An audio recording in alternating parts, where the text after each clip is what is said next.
Support for the ICT Newscast comes from the American Indian College Fund, the nation's largest Native-led organization dedicated to expanding access to higher education for American Indian and Alaska Native students.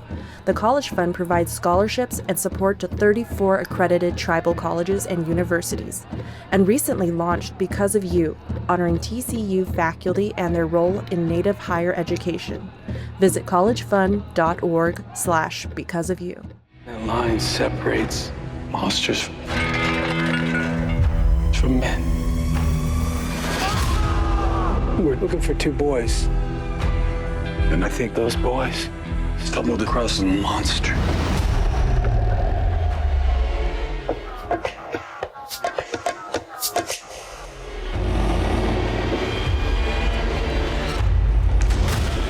Dark Winds is back on the air for its 4th season. The Navajo thriller features standing rock stars Zahn McClarnon as Detective Joe Leaphorn. I caught up with Zahn before the February 15th premiere of episode 1. What struck me for this season is everyone's backstory is they're searching for something. They're trying to get back to family or spiritual reconnection or even the Third Reich or... everybody's trying to get back to something. And Zahn, since it's been several seasons, we know more of your backstory. But frankly, you had to really create that, rather quickly. So can you talk a little bit about how you use those backstories to move in the future and move the story forward? Yeah, there's universals. I mean, these as human beings, and we're just seeing it through a different, cultural lens. That's all. Joe is struggling with possibly losing his wife, and it has to do with Joe's struggle with dealing with what he goes through at work and straddling that fine line between his culture and between being a cop, losing his son. Obviously, these things affect human beings. Relationships change. And so this season, I think Joe is possibly in danger of losing both things. His job, as well as, not losing his job, but retiring from it, because his job has caused so many issues in his marriage. And so he's in search of a way to mend those things. And so he relies on his ceremonies, as well as what the Dene people call hojo, which is a balance, finding that balance, finding a peace of mind, finding your place in the universe. And so Joe is exploring that through this season, and we'll see what happens in the end, if he actually is able to obtain hojo or not. And I think that's a thing that we all struggle with as human beings. We're always we're always looking for hojo. We're always looking for that balance and that peace of mind. I know I am as a human being, and I'm sure you are too as well. And Joe Leaphorn will be back. AMC has announced the 5th season of Dark Winds will begin filming in March. For ICT, I'm Sandra Hale-Schulman.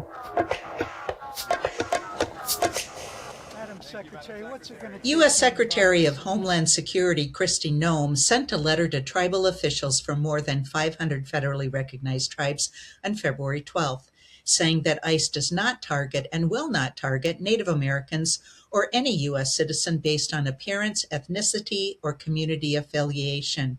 Amelia Schaefer is here to comment on this letter. Welcome, Amelia. Thank you for having me. Were you surprised when she issued this letter?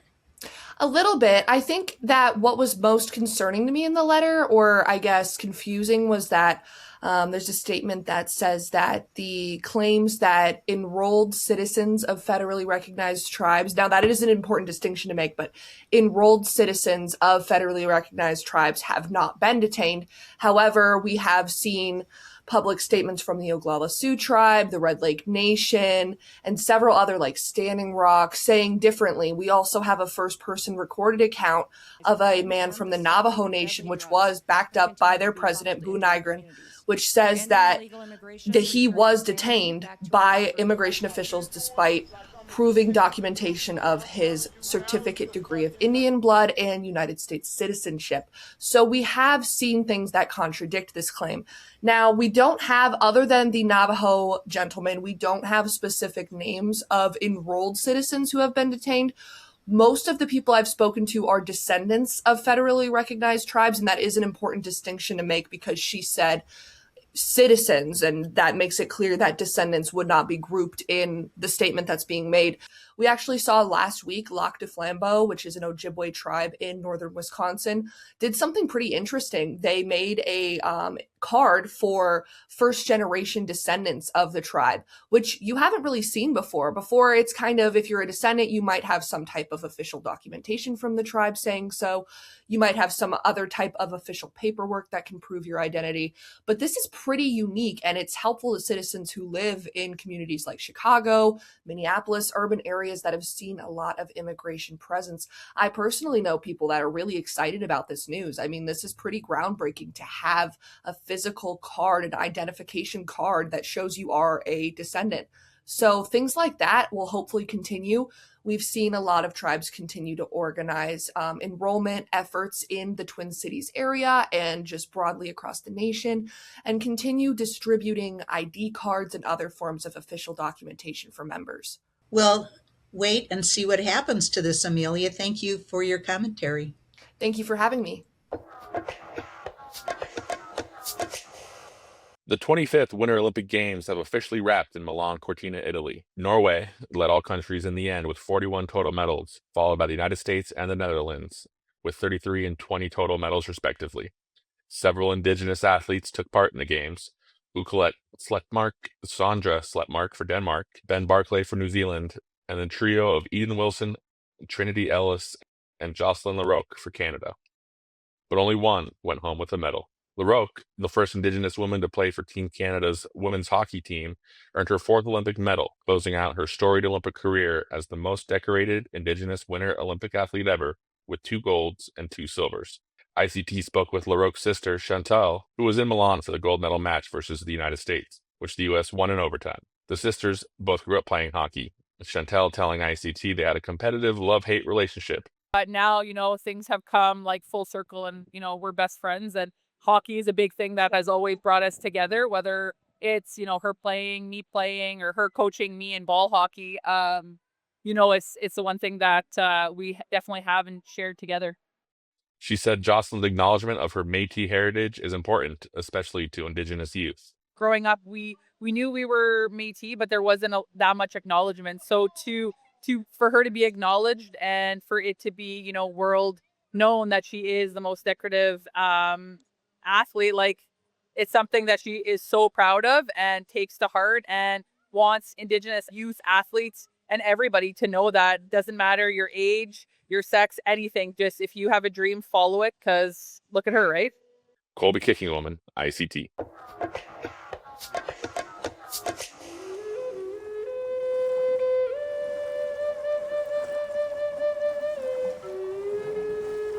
Giminogijigat Bijinago.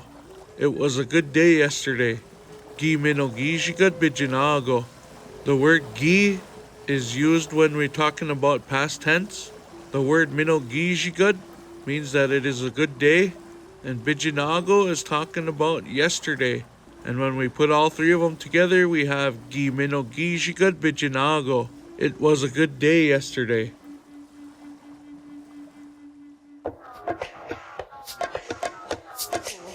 Welcome to Cherokee National History Museum. My name is Melissa Payne. I'm the community liaison for Cherokee Nation Freedmen descendants. Cherokee Freedmen and their descendants became a part of the tribe in 1866. They signed a treaty with the federal government saying that they would give full rights and citizenship to those individuals that were once enslaved by the Cherokee Nation. Individuals that were enslaved by Cherokee Nation, all they knew was the Cherokee way. So they're being in these environments with the culture of Cherokee Nation, learning the way they spoke the language. They even were interpreters at some point. They existed before the removal, during the removal, and after the removal. And so they were an extremely vital to the Cherokee Nation and rebuilding the nation once we got over into Oklahoma. And so today we've come a long way, but due to all of the rejection, you've got a lot of trauma that occurred within those individuals of Freedmen descent. And the Cherokee Nation is doing such a phenomenal job trying to embrace, or they are embracing, the Cherokee Freedmen descendants fully. And we're trying to shed light on those, the things that did occur, acknowledge the dark chapters in Cherokee Nation, and actually connect with one another. This exhibit was very moving. You'll see different things that our ancestors endured. And you'll notice that some were happy, some were great, and then you'll see some where they were enslaved. You can see where they sold some of the individuals. I mean, it goes from all types of emotions, but the experience was amazing, and I was truly grateful to be a part of it. We sent out flyers to all over to ask for Cherokee citizens, Freedmen descent, to share their stories. And so this exhibit is giving the opportunity for our ancestors' voices to be heard through it. And so it's an amazing exhibit, and it is now in Veneta at the Anna Mitchell Cultural Welcome Center. We've got a report that Chief accumulated a task force. We have a task force that got put together to look at the impact of slavery upon the Cherokee Nation in the 19th century. And so this report is now released, and so you can access it as well. And it just shares a lot of information expressing different things that occurred and how slavery impacted the Cherokee Nation's economy. We have an amazing chief in office right now. Chief Chuck Hoskin Jr. has embraced the doing what's right. I mean, in general, and he's just moved forward with, equality within the Cherokee Nation. It's extremely important, and so he's implemented different things that we have to, implement within the tribe, and I'm grateful for that. And equality is important. He speaks boldly about the history of the Cherokee Nation, and not to discredit them or make them feel bad, but the only way you can heal as a nation is by confronting those dark chapters so that they're not repeated again, and embracing one another and moving forward. It's a step towards healing within the nation. So we're truly grateful to have Chief Hoskin in office and making these great stands on what's right. I was born and raised in Fort Gibson, Oklahoma, and moved to Muskogee probably around my teenage years, and from then on, between the both.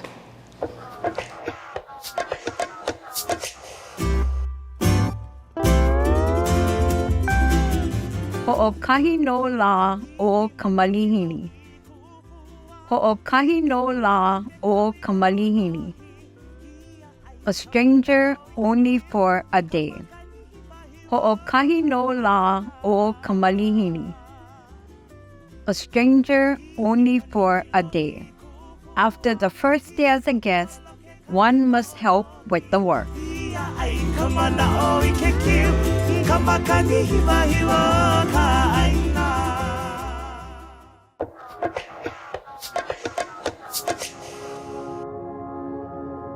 We've lived with 212 for as long as I can remember.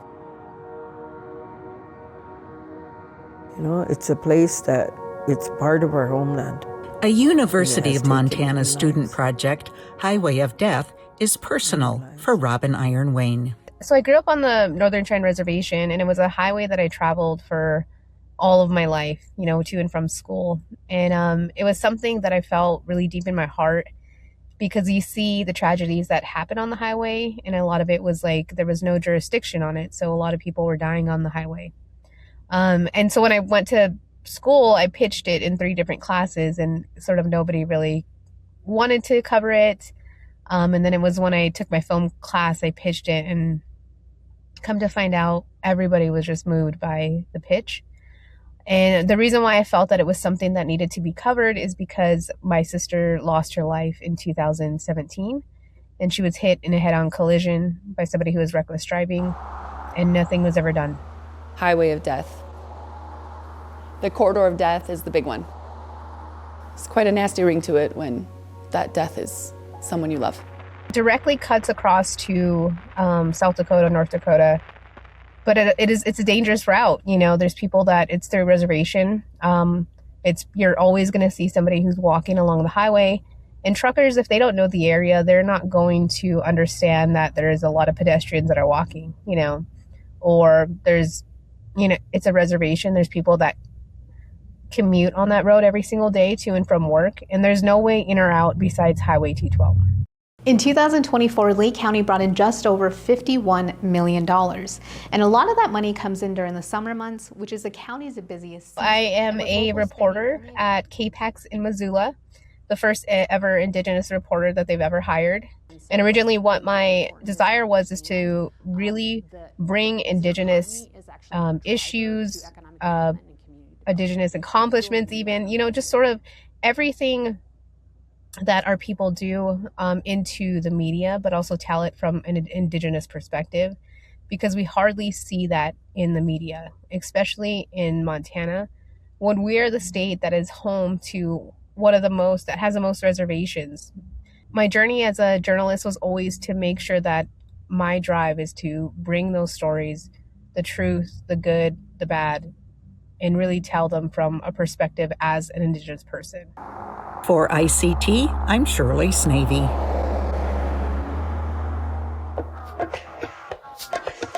Thank you very much. Come on. Come on. I was able to interview for the first time in my 26-year journalism career, Leonard Peltier, the 81-year-old Chippewa activist who was released last year on clemency by outgoing President Joe Biden. Peltier was convicted of killing 2 FBI agents in a 1975 shootout on the Pine Ridge Indian Reservation and was sentenced to life in prison. Many considered him a political prisoner, unjustly tried, and they worked for decades for his release. I was able to talk to Leonard about what the past year of his release from his prison has been like. Of course, he isn't completely free yet. You know, he's technically on home confinement. Talked about the fact that he's not done in his advocacy work as a Native American activist. He told me, "I haven't given up, I have not retired, I have not sold out," he said. "To me, it's treason to do something like that because we are sovereign nations." He has been able to leave for medical treatments. Before he left prison, Leonard suffered from the effects of diabetes, long-term COVID. He suffered an aortic aneurysm and really deteriorating eyesight.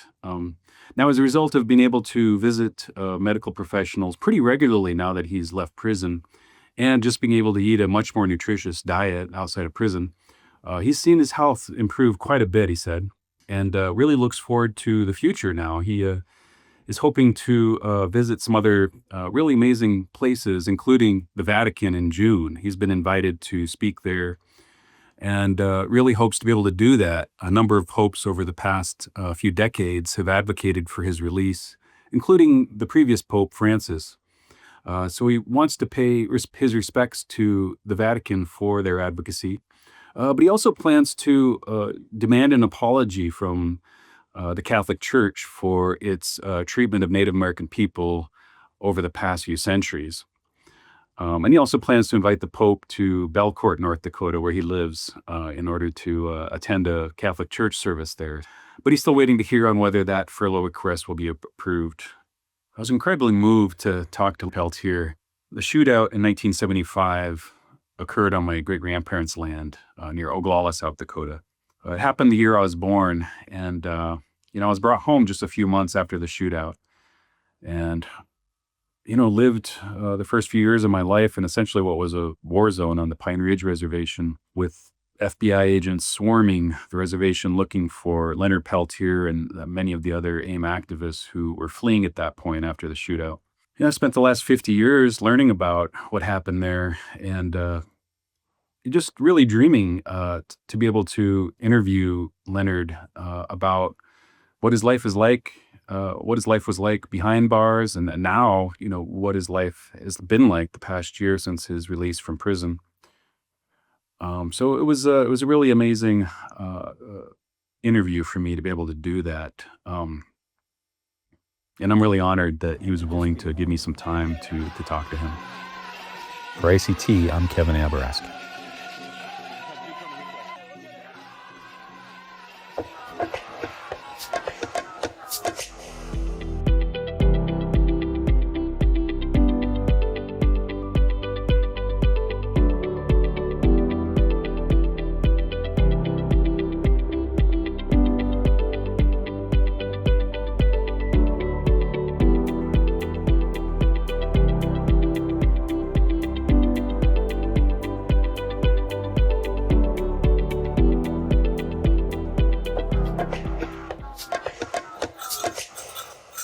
Get your moccasins ready. It's time for Denver March. It's the official kickoff to Powwow season, and it's celebrating 50 years. Sicangu Lakota citizen Ken Ledoux has been involved for most of it. You've been associated with the Denver March Powwow almost since the beginning. Tell me about that history. I think I was seeing a lot of changes from the very beginning. The March Powwow had its beginnings at, on 16th and Gaylord downtown, which was the old Denver Indian Center, which is at that time, the Indian Center's name was Denver Native Americans United. So it's had a long, colorful history. It originated as a youth powwow and had its growing from that to the event that it now does. And we still keep in mind our origin and the reasons why we formed. And so those things are an integral part of our activities, continuously to the present day. It's a huge powwow. It's a very big powwow, but when you go there, it seems like it has a really small town family feel. I agree. I think that keeping in mind our origin and, we are a large event, and I still refer to it as a little powwow. We don't have the highest prize money. We try to concentrate on the dancing and more involved with the culture, especially since it's our origin as a mechanism to educate and provide an experience, not only to tribal people to come and gather here, but also to the non-tribal public, which has, been an integral part of our education, of educating the non-tribal people about our culture, our crafts, and the many tribes that exist in the United States. You get to enjoy so many different facets of music and different things.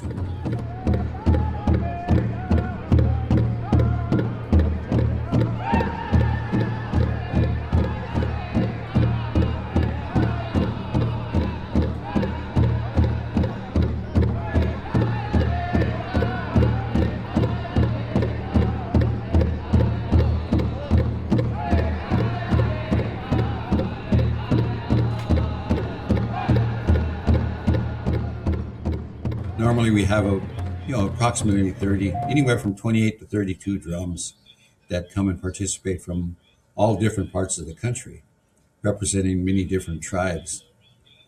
And so that's an important aspect, I think, in the educational process, because it allows to show the diverse language and sometimes the music styles that, exist in different parts of the country. We have arts and crafts. We have close to 200 vendors that come and participate. So the general public is offered an opportunity to purchase, crafts, gifts from, the vendors who are the makers of many of the crafts. One of the aspects of what draws a lot of people to our event is the fry bread. It is, often perceived as a cultural item, but yet it had its origins in some of our history of, our our poverty conditions that we were exposed to. But it is very simple. It's similar to a lot of items from many cultures. Bread seems to be a common aspect of who we are as a people. I've been a fan of powwow fashion all my life. And over the 50 years, there has been a number of trends in powwow fashion and in regalia. What are some of the changes that you've noticed that you appreciate and some maybe changes that you don't appreciate? I think, looking back at the early years and, as, I've always been involved in, in some ways, looking at powwows from my family and, who dance a lot. And then I see we've moved from some elements of very simplicity as to the current day when we become more elaborate in our dance outfits. Part of the attire that is, overshadowing everything, not only in the dance area, but, people as how they're making their presence known that's the ribbon skirts that the ladies are wearing. It is showcasing that we have an origin of something that we're very proud of, and that's very much visible. Ken Ledoux, you've been with the Denver March Powwow for a number of years. I want to thank you for joining us on the ICT Newscast. Yes, thank you.